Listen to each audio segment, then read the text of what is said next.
Hello guys. आज हम LeetCode का डेली क्वेश्चन नंबर 2825 देख रहे हैं। जिस क्वेश्चन का नाम है make string subsequence using cyclic increments. Okay ठीक है, चलो क्वेश्चन पढ़ते हैं। You are given two zero index strings str1 and str2। Okay ठीक है, in an operation you select a set of indices in str1 and for each index i in the set increment str1।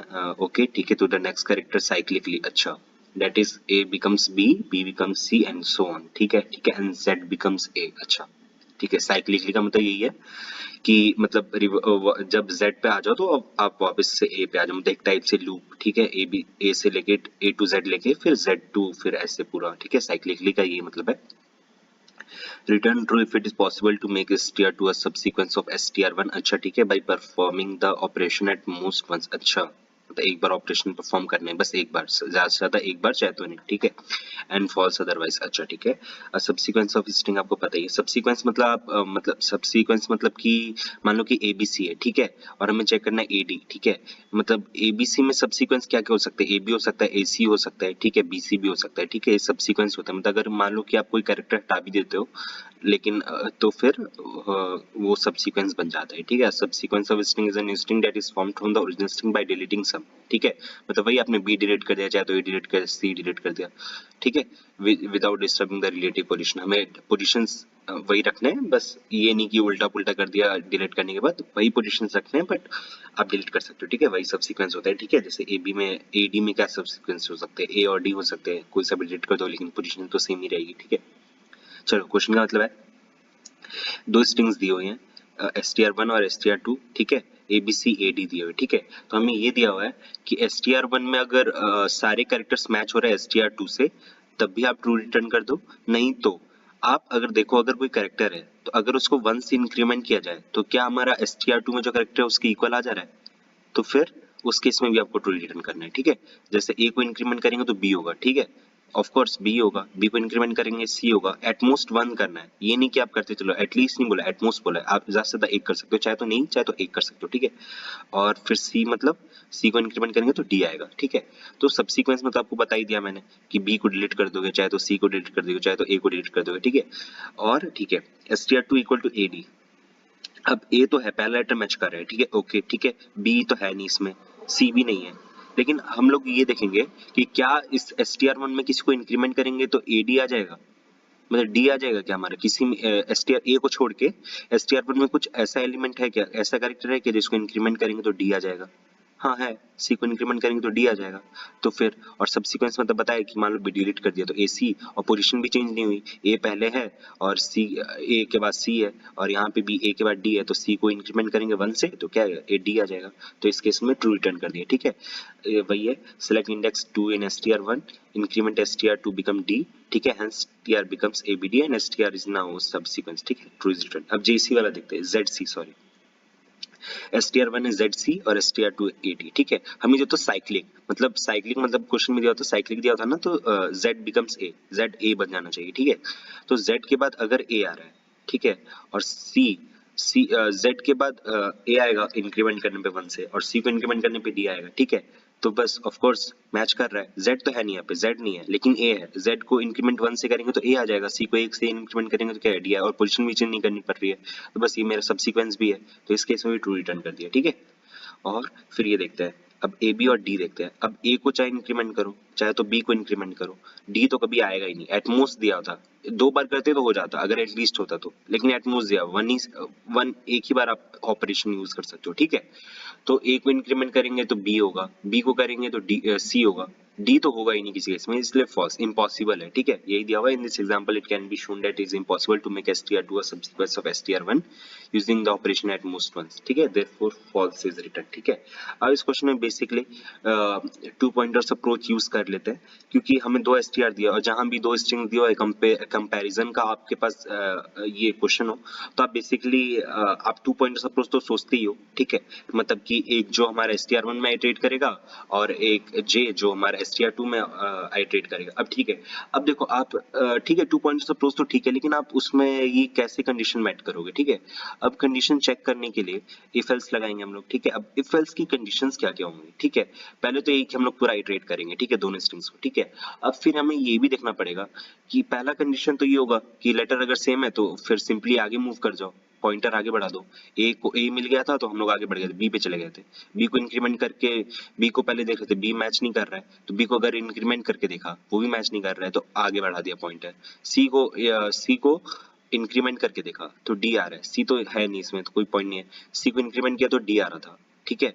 तो increment करके भी दो condition तुम्हें पता चल रही है कि पहले कैरेक्टर चेक करना है, अगर कैरेक्टर चेक हो गया तो ठीक है, पॉइंटर्स आगे मूव कर दो, ठीक है। दूसरा कंडीशन आप ये चेक कर लो कि अगर जो हमारा कैरेक्टर है str1 में उसको 1 से इंक्रीमेंट करे तो क्या हमारा str2 में जो लेटर है वो इंक्रीमेंट हो रहा है, ठीक है। बेसिकली बस आप ये समझो, ठीक है। हम लोग str1 में इंक्रीमेंट करते जाएंगे जब तक हमारा str2 में मैच ना हो जाए, ठीक है, समझे। जैसे ए तो मिल गया था, ठीक है, बी पे चले गए, अब बी पे हमें डी तो मिला नहीं, ठीक है, तो हम लोगों ने सिर्फ इसका ही पॉइंटर इंक्रीमेंट किया ना कि str2 का, ठीक है। जब तक हमारा पॉइंटर, जब तक हमारा कैरेक्टर मैच नहीं करेगा तब तक हम लोग सिर्फ आई का ये str1 में पॉइंटर इंक्रीमेंट करते रहेंगे, आइटरेट करते रहेंगे, str2 का होल्ड करके रखेंगे, ठीक है, क्योंकि वो हमारा एलिमेंट चेक नहीं हुआ है ना, तो आगे कैसे बढ़ेंगे str2 में। बेसिकली बस यही मैं कह रहा हूँ कि जब तक आपका एलिमेंट मैच ना हो str1 और str2 का, तब तक सिर्फ आई का आइटरेट करते रहना, इसका नहीं, ठीक है। जैसे ए के लिए तो ये समझ में आ गया, और जेड सी में देख लो, जेड सी वाला देखते हैं, जेड को हमें इंक्रीमेंट करने पे ए आना चाहिए, ठीक है, और सी को इंक्रीमेंट करने पे डी आना चाहिए, ठीक है। तो जेड को इंक्रीमेंट किया तो ए आ गया, ठीक है, तो फिर दोनों पॉइंटर्स मूव किए, ठीक है। अब तो काम हो गया ना मेरा, ये भी चेक हो गया और ये भी चेक हो गया, और सी को देखना है, ठीक है। पोजीशन भी तो चेक करनी है ना, ये नहीं कि आप उल्टा पुल्टा नहीं कर सकते, ठीक है। सी को एक बार इंक्रीमेंट किया तो क्या आया, डी आया, ऑफ कोर्स, तो फिर बस लास्ट में पॉइंटर पहुंच गया, बस एग्जिट हो गया लूप, ठीक है। ये तो चेक हो गया नहीं, पहले ए को इंक्रीमेंट किया तो बी आ रहा था, तो हम लोगों ने सिर्फ str1 का पॉइंटर इंक्रीमेंट किया, str2 का होल्ड करके रखा, ठीक है, तो फॉल्स आ रहा था, मैच हुआ ही नहीं, ठीक है। चलो अब जो मैंने ये एक्सप्लेन किया वैसा ही कोड भी है, ठीक है, आप लोग कोड भी देख सकते हो, ठीक है।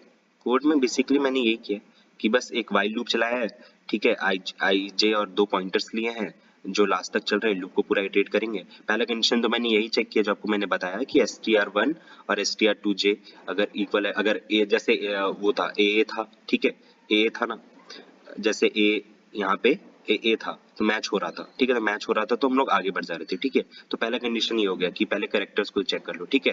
फिर आप एक कंडीशन ये चेक कर रहे हो यहाँ पे, ये वाला जो लाइन है स्टैटिक कास्ट यूज करते हैं हम लोग कि हम लोग अगर 1 से इंक्रीमेंट करें, ये पहले इंटीजर में कन्वर्ट कर रहा है, इंटीजर को फिर वापस कैरेक्टर में कन्वर्ट कर दे रहा है, स्टैटिक कास्ट का मतलब है, ठीक है। ये पहले पहले ये जो हमारा गिवन कैरेक्टर है उसको पहले इंटीजर में कन्वर्ट करेगा, उसमें 1 ऐड करेगा और फिर वापस कैरेक्टर में कन्वर्ट कर देगा, ठीक है, स्टैटिक कास्ट का ये मतलब है, ठीक है।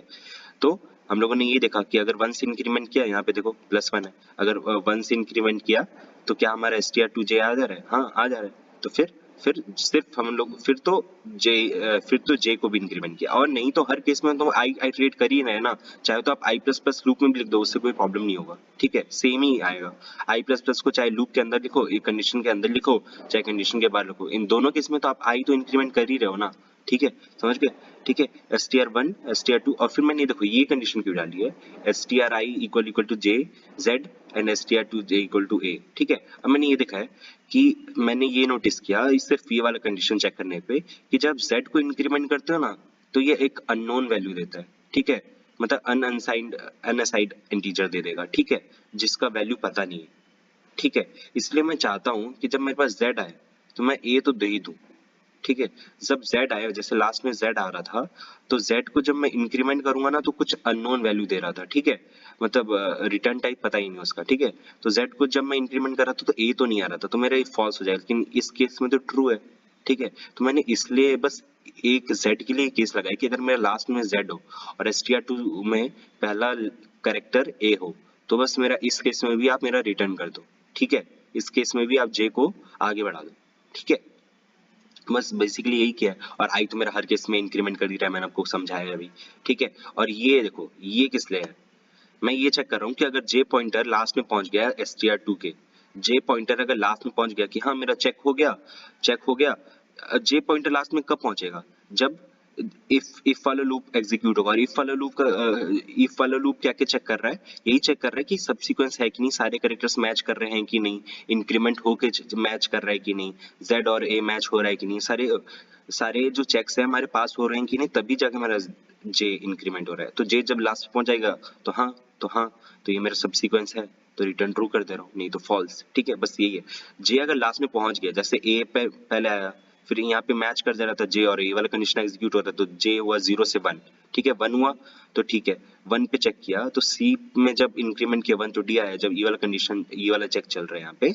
ठीक है, तो यहाँ पे पहुंच गया और हमारा डी आया, और फिर जे का वैल्यू 2 हो गया, इंक्रीमेंट हो गया ना, तो जे इक्वल टू 2। और str2 डॉट लेंथ क्या, जे की str2 डॉट लेंथ क्या दे रहा है, 2 दे रहा है, तो J equal to 2, return true हो गया। ठीक है, और इसके इसमें रिटर्न फॉल्स। ठीक है, अगर कोई केस मैच नहीं होता तो। ठीक है, ठीक है, कोई डाउट हो तो पूछ लेना। ठीक है, आज के लिए इतना ही। और please like share and subscribe guys, please keep supporting, thank you.